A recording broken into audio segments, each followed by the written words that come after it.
How to get American Airlines boarding pass on phone. Hey guys, in this video, I am going to show you how you can get your American Airlines boarding pass on your phone. So make sure to watch this video till the end and let's get started.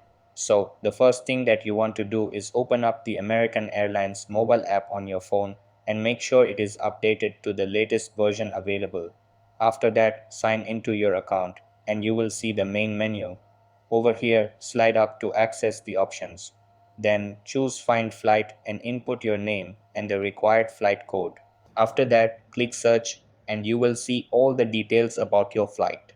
Then you will see the boarding pass option at the bottom. After that, click on it and your boarding pass will appear under your flight status.